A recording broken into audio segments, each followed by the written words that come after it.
Alors nous sommes arrivés Daf Mim Gimel de Zvahim, Daf Mim Gimel, pour le Shabbat, donc 12 Sivan. Il nous restait les deux dernières lignes de Membet Amoud Bet, Matniti Nouvelle Mishnah. La Mishnah dit Ve'ellu devarim she'en hayavin alehem mishum pigul. Voici les choses pour lesquelles il n'y a pas de hayuv, c'est-à-dire si quelqu'un mange après, il n'y a pas de karet à cause d'un pigoul. Pourquoi? Parce que nous on a appris que le pigoul, c'est quand on mange quelque chose qui a été autorisé par autre chose, notamment par le sang ou autre. Alors la Mishnah nous cite Hakometz, c'est-à-dire quand le Kohen il fait la kmissa de la semoule avec les trois doigts, et donc s'il va faire la kmissa avec mahashavat pigoul, donc une pensée hors délai, même si, comme c'est le Kom lui-même qui autorise le reste de la semoule à la consommation, donc celui qui mange ce Kom, il n'y a pas de karet là-dessus. Ve'aktoret, les encens aussi, quand on va mettre les encens sur le Mizbeach.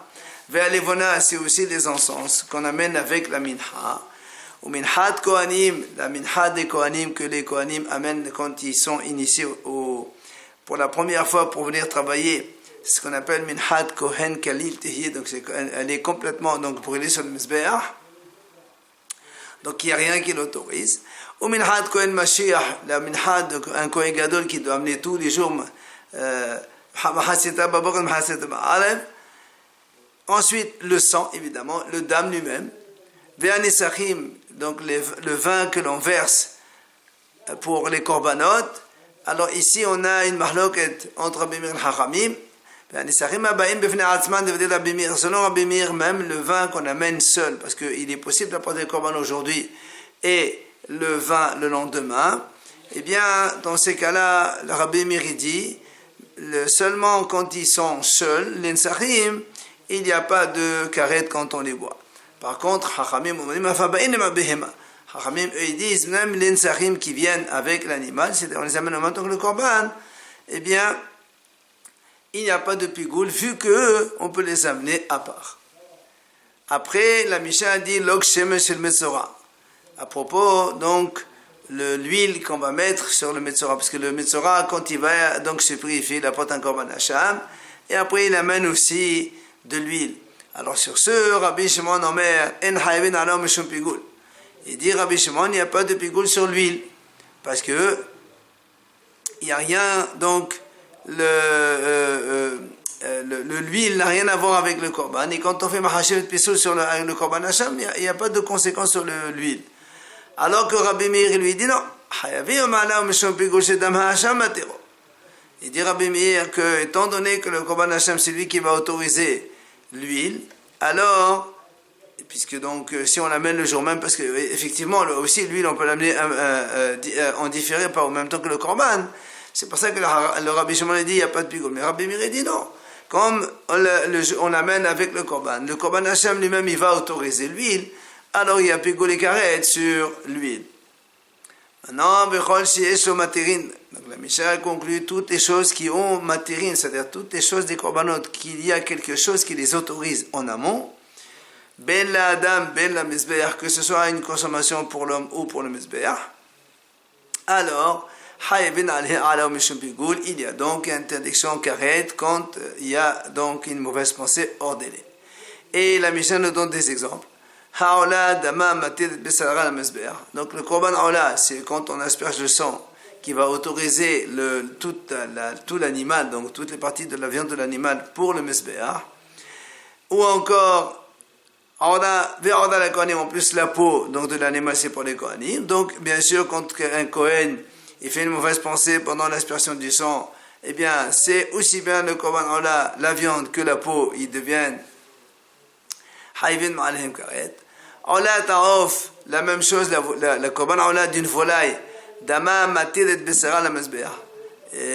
L'aspersion du sang, là aussi, ça va autoriser qu'on mette la viande sur le mezbeah. Hatta ta'of, dama matiret besara la kohanim, le korban hatat d'une volaille aussi, quand on asperge le sang de la volaille, ça va autoriser la viande de kohanim à la consommation des kohanim, et donc il y a pigoul et karet. Donc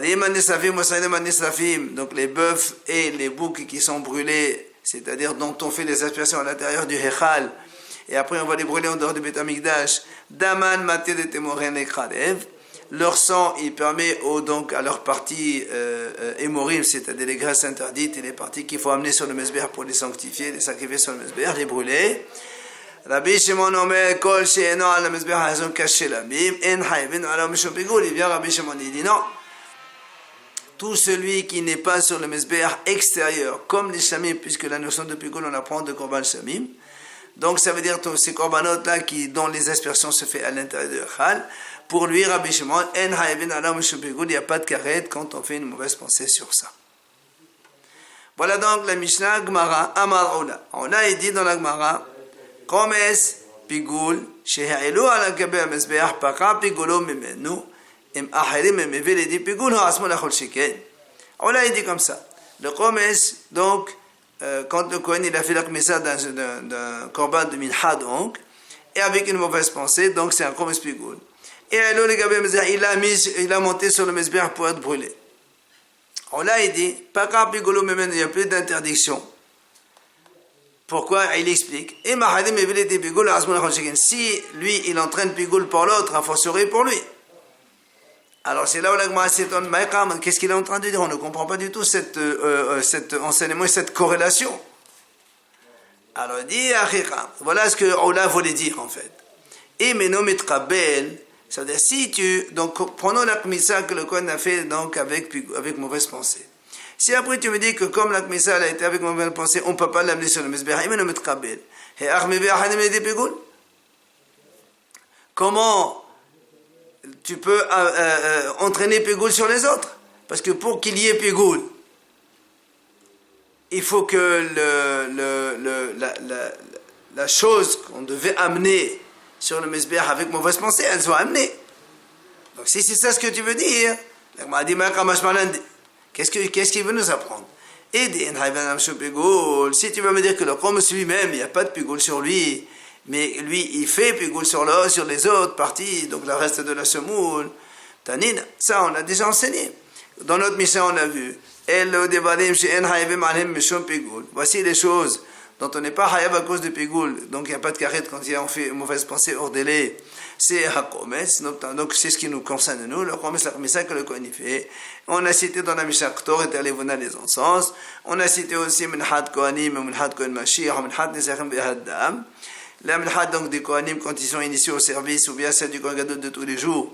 Ou encore Minhat Nesachim, donc la Minhat qu'on appelle avec le vin et le sang aussi. Donc, on a déjà dit que le Komes, il n'y a pas de Pigoul. Alors qu'est-ce qu'il veut nous dire? On l'a ici. Et là, de si vient nous enseigner que si par erreur on a pris cette kmissa donc qui a été faite avec mauvaise pensée et on la monte quand même sur le mesbeh, alors on ne va pas la faire descendre. C'est pour ça qu'il a dit on la laisse, l'interdiction de Pigoul s'enlève. Là où c'est on a déjà étudié ça. Halan, donc dans la Bretagne on a enseigné la viande d'un korban qui a passé la nuit. Ou bien Hayotse qui est sorti de Beth Amidash, donc de la limite. Ou encore Hatamé, la viande qui est devenue impure. Ou encore Shinishhat Hous Lizmano Hosem Komo, qui a été égorgé avec une pensée de hors délai ou hors espace. Et Ma'alou, lo Yerdo. Donc on a déjà appris que si on les a montés sur le mesbeh, on les laisse là-bas. Donc, qu'est-ce qu'il vient nous apprendre là ici? Maintenant, Ve'ella dem Yardo Ya'alou. Si tu me dis non, il vient t'apprendre qu'en fait, même si on les a fait descendre sur la mesbeh, il faut les remonter. Et bien là aussi, il a dit, on a déjà appris. Comment? Donc on a déjà appris là aussi que si, de la même façon que si on les a mis sur la mesbeh, on ne va pas les faire descendre. Alors de la même façon, s'ils sont descendus, on ne les fait pas monter. Là aussi, donc on a déjà étudié. Alors qu'est-ce qu'il veut Allah nous enseigner? Alors viens là, moi dit, tu sais, la srikh. En fait, Allah, il vient nous apprendre quelque chose. Laquelle? Shema shabahin ha'u. Que en fait, c'est quand on a mis le Komes sur le mesbeh, il y a une partie qui a été déjà brûlée par le feu du mesbeh. Et donc, la Gemara dit, si c'est ça, Hanami amala ola hadazimna. Que Allah, il a déjà dit, une fois, il a dit, effectivement, quand est-ce qu'on a dit que si ils sont descendus, on ne les fait pas monter? c'est parce qu'il n'y a pas encore le feu qui a pris sur eux, sur les choses qu'on a mis sur le Mizbeach. Mais si le feu il a déjà pris, alors on les fait remonter de nouveau. Alors pourquoi tu me rapprends ça ici? Alors bien le m'a dit, conclusion finale, m'a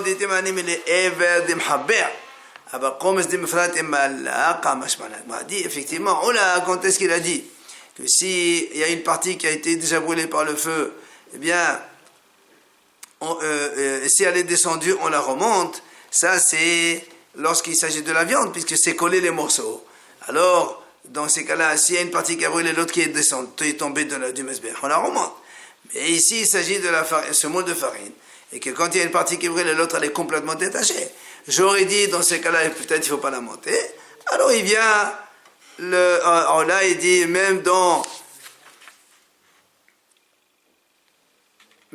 la minha, donc de la semoule de farine, si il y a une partie qui a été brûlée, alors on fait remonter celle qui est tombée aussi.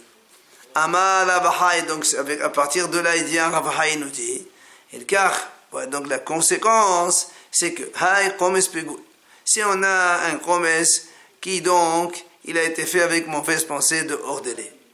Il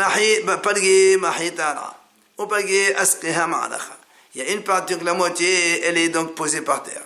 L'autre moitié, on l'a montée sur le Mizbeach. Donc si le feu, il a déjà pris sur cette partie qu'on a montée sur le Mizbeach, il a brûlé déjà, alors on va prendre même celle qui est en bas. Pourtant, elle est complètement donc séparée donc, de l'autre moitié. Malgré tout, d'après lui, il nous a dit, on peut faire remonter ce promesse-là sur le Mizbeach, même s'il était avec Pigoul. La Gemara continue, Amar Rabbi Isaac, Amar Rabbi Yochanan.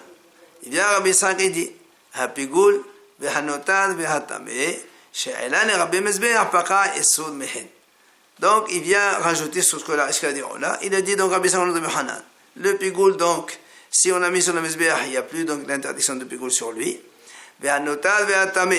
C'est-à-dire donc la viande qui reste donc au-delà de la limite de la consommation, ou encore la viande qui est devenue impure. Si elle est montée sur le Mizbeach, eh bien l'interdiction de notar et de tamé s'enlève, et celui qui les mange, eh bien il n'est pas hayav.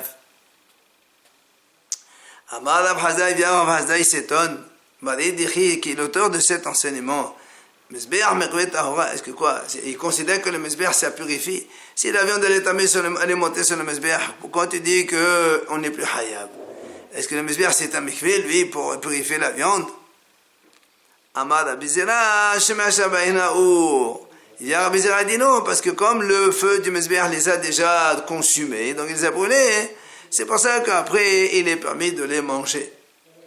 Alors, mettez Rabbi Isaac bar Bisna, il vient objecter Rabbi Isaac bar Bisna, il dit, pourtant on a vu, Ahirim ils disent comme ça.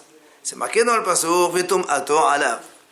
Le passouk il dit, Ve'anefesh Hashem tochal basar, Mezevach Hashelamim Hashem Hashem Vetum ato alav. Donc c'est-à-dire qu'un homme qui est tamé, qui mange la viande, alors il est hayab karet. Alors il dit, pourquoi la Torah dit Vetum ato alav? Ça veut dire quoi? Mishetum apo lahat memenu. Ça veut dire que de là-bas on apprend, tant que la tomate est sur lui, alors il est hayab karet. Mashma qu'il y a une possibilité que la tomate s'enlève avec le mikvé, effectivement. Mais il y a sabasa chez tomate memenu. Mais la viande, elle, quand elle est tamée, alors il n'y a pas de possibilité que la tomate, elle s'enlève. Mais si maintenant, ça c'est ce qu'il a dit Rabbi Isaac, Ahirim. Maintenant Rabbi Isaac dit, maintenant si tu dis que toi, maintenant, oui, mais des tomates si tu me dis maintenant qu'une viande tamée qu'on a mis sur le Mizbeach, alors elle est permise, elle n'est plus tamée. Voilà il y a un cas où la tomate de la viande aussi, elle s'enlève. Amar Rava, Ali dit mikveh kamlinan. Rava il dit non, moi je parlais que la tomate qui s'enlève c'est par un mikveh. Je parlais pas d'une tomate qui s'enlève par le Mizbeach. Effectivement. Alors il lui dit, Médé mikveh ktib, il dit qu'est-ce qu'il y a marqué dans le passouk mikveh? Il n'y a pas marqué mikveh dans le passouk. Donc, alors comment Ahirim ils disent ce tomato alav, ça veut dire que c'est que le monsieur n'est pas la viande. D'après toi, la réponse qu'on vient de dire maintenant, c'est que même la viande aussi, en la mettant sur le Mizbeach, elle enlève l'interdiction. Bien, Rapapa répond, il dit non. En fait, ici on parle, puisque le pasuk parle d'abord de shlamim. Or, nous on sait que la viande de shlamim ne va pas sur le mesbéach. C'est pour ça que cette viande-là, elle ne peut jamais s'enlever. Si elle est tamée, elle restera tamée tout le temps. Ravina donne une deuxième réponse. Il y a des possibilités de dire que tous les korbanot, on ne parle pas que de shlamim seulement. Maintenant, Vetomato, comment tu réponds? Vetomato alav, quand le pasuk il a dit Vetomato alav, l'impureté elle est sur lui. Mishtoma polat menuk shehu shalem. L'homme, quand il est tamé, il est entier. Quand après il va se purifier, il purifie entièrement. Il y a tsabassar à l'exclusion de la viande. Évidemment, quand on a la viande qui est devenue tamée, c'est pas toute la bête qui est tamée de son vivant. Alors, c'est pour ça que celle-là, quand elle est partiellement seulement, et qu'elle donc elle va prendre, même si elle monte sur le mesbéach, elle est donc permise, mais elle n'est pas permise entièrement. C'est pour ça que Ahirim, ils ont dit, l'homme, tomato alav, la tomate s'enlève de lui, mais la viande, non. Goufa, l'Agmal revient sur ce sujet justement. Le pasuk qui dit, tomato alav. Donc le pasuk qui dit, donc une âme qui mange la viande de Shamim, alors qu'il est tamé, il est hayav karet.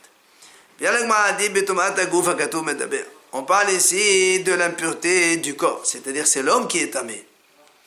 Mais non, peut-être qu'ici on parle plutôt que c'est l'homme qui est tahor et que la viande elle est tamée. Alors il dit, c'est marqué ici, tomato alav. C'est marqué dans un autre pasuk, tomato bo. À propos de Be'at Mikdash, c'est-à-dire celui qui rentre au Be'at Mikdash alors qu'il est tamé, c'est marqué Tum Atobo.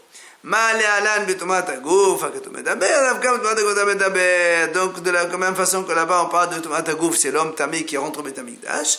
Alors le Tum Ato ici aussi, on parle donc d'un quelqu'un qui est tamé, qui a mangé la viande de Korban Tahor.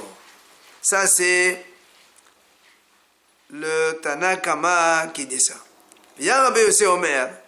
Rabbi Yossi il apprend autrement, il te dit il venem lo qadashim bilshon rabim venem la tum'a bilashon yahid betumat agufa kato medaber. Il dit puisque le pasuk dit achète halal mezebah shelamim. Si tu dis qu'on parle de la viande qui est tamée, il fallait continuer. Vetum atam alehem, la tum'a de shlamim, elle est sur eux. Alors comme pour la viande on a parlé de shlamim, mais que pour celui qui mange on a parlé de yahid. Donc on parle ici betum ataguf hakato medaber. Ça c'est l'argument de Rabbi Yossi. Rabbi Omer, Rabbi dit, autre explication, Ve'achal, parce que dans la Torah c'est marqué après, Ve'achal me besa zevach shalamim, le pasuk qui dit, Ve'achal me besa zevach shalamim, donc il mange, on parle bien, on parle bien de le monsieur qui a mangé, donc c'est le monsieur qui est tamé, il parle donc, c'est lui qui a mangé la viande, donc shlamim. Enfin, Ahirim omrim, Ve'tum ato alav, la Torah est sur lui, mais comme on l'a dit tout à l'heure, on a expliqué, donc,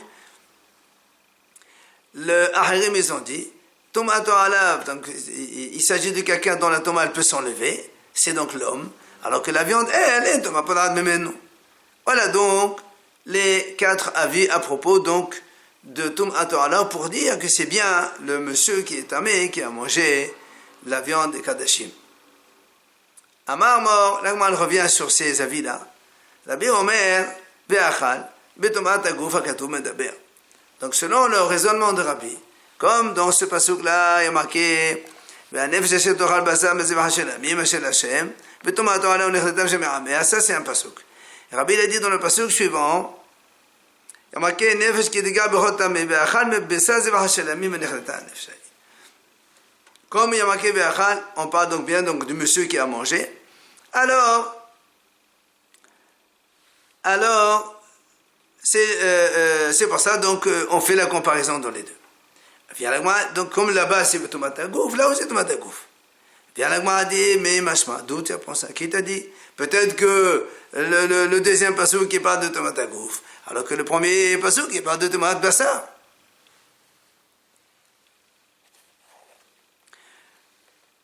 Alors l'Agma dit, Amar Rava, il vient Rava, il explique, il dit, Kol qira de la mefaresh Rav Yitzhak ben Avodimi, vechol matnita de la mefarsha lah Rav Zairi la mefarsha. Il dit Rava, il dit tout pasouk qui n'a pas été expliqué par Rav Yitzhak ben Avodimi et toute braïta qui n'a pas été expliquée par Rav Zairi la mefarsha, elle n'est pas expliquée, on ne la comprend pas, donc il faut qu'on utilise l'enseignement de Rav Yitzhak et de Rav Zairi. Et l'Agma commence, Achi Amar Rav Yitzhak ben Avodimi. Comment Rav Yitzhak ben Avodimi il a expliqué donc le raisonnement de Rabbi à propos du pasouk, donc les deux psukim qui se suivent, et qui a dit que les deux parlent de la même chose. Alors que nous on dit peut-être que le deuxième il parle de Kumatagou parce qu'il y a marqué Ve'achal et le premier parle de Tmatnasa. Alors il a dit Rav Yitzhak ben Avodimi comme ça. Ho'il ufatah hakatuv belashon neqiva. Il dit étant donné que le deuxième pasouk, le pasouk il dit Nefesh kitiga bechol tamid. Donc on parle ici au féminin. Et le passage qui termine Vinichleta aussi au féminin. Seulement, mais au milieu, on a mis le masculin. Il y a marqué Ve'achal. Normalement, il fallait dire Ve'achla. Nefesh kitiga Ve'achla. Pourquoi dire Ve'achal? Donc, de là, il apprend. Betomata, Gofa Ketomedaber. Donc de là on apprend que c'est Tomat Agouf. Parce que si c'était différent, il aurait dû utiliser Nefesh Kitiga Bechotam, mais Ve'achla, Ve'nechleta, tous ces mêmes. Et là comme on a utilisé Ve'achal, mais le masculin, c'est pour te dire qu'on parle bien du monsieur. Et comme dans le deuxième passage on parle du monsieur, alors le premier passage aussi on parle du monsieur. Parce que dans le premier aussi, on a utilisé le féminin, Hachet Tochal Bassa, et Venichleta aussi Tochal Bassa, mais au milieu on n'a rien mis. Le Tomatora, là c'est masculin. Ça c'est le passage qui est expliqué selon Rav Yitzhak ben Avodimi. Maintenant, Matnita, la braïta qui a été expliquée par Rav Zairi, de quoi il s'agit? Détania, il y a une braïta qui dit comme ça. Im ne'emru qalot, lama ne'emru hamurot. Im ne'emar hamurot, lama ne'emar qalot. La braïta dit comme ça. Si dans la Torah on a enseigné les choses légères, pourquoi on a besoin d'enseigner les choses sévères? Et si on a enseigné les choses sévères, pourquoi on a enseigné les choses légères?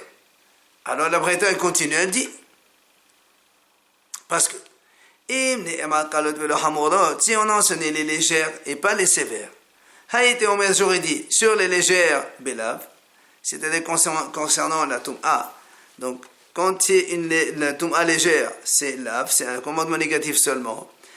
Et sur les choses sévères, c'est la mort. C'est pour ça qu'on a écrit aussi les hamorot, qui est le pour dire que c'est la même chose. Maintenant, si on a dit les choses sévères et pas les légères, j'aurais dit sur les sévères, d'accord, les hayah, mais sur les légères, les patous, les gamri. Voilà donc la braïta. Maintenant, on veut savoir de quoi elle parle cette braïta. C'est quoi c'est légère, c'est quoi c'est sévère? Bien alors, on dit, c'est quoi légère, sévère? Première hypothèse, on dit, Elima kalot maaser, hamurot truma. Imaginons que le kalot, c'est donc le maaser. C'est quelqu'un qui est tamé qui mange le maaser. La Torah a dit, Velo yochal melachodashim, quand on has vesalo bamaim, et on a haramim expliqué qu'il s'agit du maaser, parce que si cela il peut manger, et donc ça c'est que il n'y a pas besoin d'Aref Shemesh, c'est le maaser. Donc si on a écrit le maaser, que un tamé qui mange le maaser, il est hayav lav. Et hamurot, c'est quoi? C'est la trouma. Et donc celui qui mange la trouma, la Torah a dit, alors qu'il est tamé, donc il est hayamita. Alors si on a écrit les légères mais pas les sévères, j'aurais dit, haïté on met bimita. C'est-à-dire, si on prend le raisonnement, si on a enseigné les légères, donc quelqu'un tamé qui mange le maaser, c'est là. Et on n'a pas enseigné le tamé qui mange la trouma. Alors nous, on aurait dit, quoi? Là, c'est lave, et l'autre, il est tamé. C'est pas ça qu'on a enseigné les deux, pour dire que non, c'est la même chose, c'est lave. En vérité, on a dit non, mais hashtanami bimita. Mais de toute façon, la trouma aussi, c'est bimita. Alors c'est quoi ça? Veto. Après, on a dit dans la braïta comme ça. Et si on n'a pas enseigné,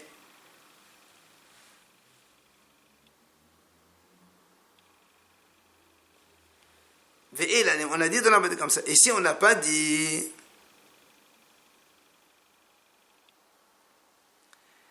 le din concernant les choses sévères.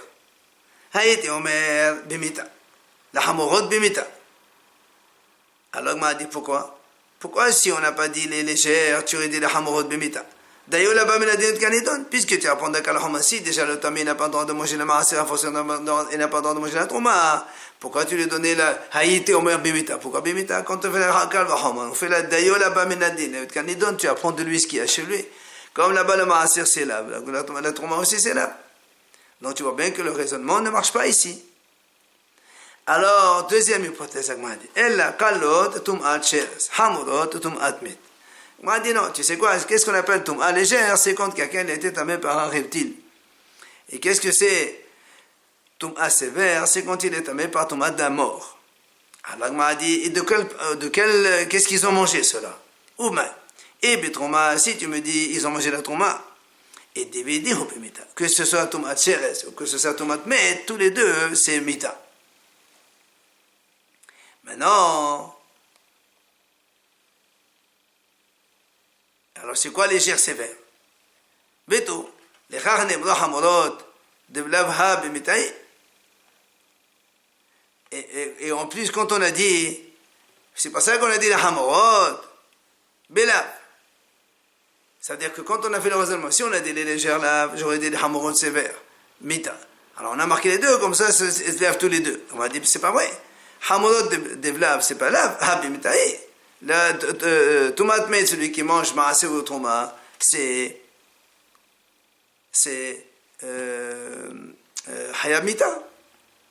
Troma seulement. Donc, vive maaser. Si maintenant on prend le fait qu'il mange maaser, donc tomate cheres c'est léger et tomate met qui est sévère, et donc il mange maaser donc l'un des deux. On a dit comme ça, si on a dit les légères mais on n'a pas dit les sévères, j'aurais dit les légères belav et les hamorot les sévères bimita. On a dit pourquoi? Puisqu'on a dit quand on apprend kalvahom d'une chose, on apprend tout de lui. Comme il a lui, tu apprends kalvahom si tomate cheres c'est hayab, alors tomate met aussi hayab. Alors comme là-bas c'est un lave. Alors là aussi c'est un lave. Or c'est pas possible, on sait que Madmet c'est Bemita. C'est pour ça, l'Agmal ramène l'explication de Zahiri. Amal Zahiri, Kalot, Tomacheres, Hamorot, Tomatmet. Donc on maintient. Les Kalot, c'est l'impureté par un reptile. Et les Hamorot, les sévères, c'est Toma par un mort. Alors comment on explique la Braïta? On dit comme ça. Si on a enseigné, la Torah l'enseigne, donc l'impureté de reptile, que celui-là c'est un et donc on aurait dit celui qui est tamé par Sheres, qui mange le maaser ou qui mange la Toma. On n'aurait pas dit, on n'aurait pas enseigné Tomat Met, quel est le statut? J'aurais dit comme ça. Ala kalot belav, ala hamorot bimita. Donc, c'est-à-dire, si un tomate sheres, j'aurais dit comme ça. Celui tomate sheres qui mange le maaser, il est belav. Al hamorot, maintenant, tomate sheres qui mange trouma, comme c'est sévère, alors bimita. Alors maintenant, nous, on va déduire, et on va dire, on met kalot ala hamorot bimita, hamorot nami ala kalot bimita. C'est-à-dire, comme le tomate sheres qui est léger, s'il mange la trouma, il est bimita. Alors je vais dire aussi, un tomate met qui est hamour, s'il mange le maaser, c'est aussi bimita. Les charnem, le hamorot, c'est pour ça qu'on nous dit non. Hamorot, c'est-à-dire que la Torah a été obligée de marquer aussi tomate met, que si le tomate met aussi il mange maaser, ce n'est qu'un belav seulement, et c'est pas hayamita.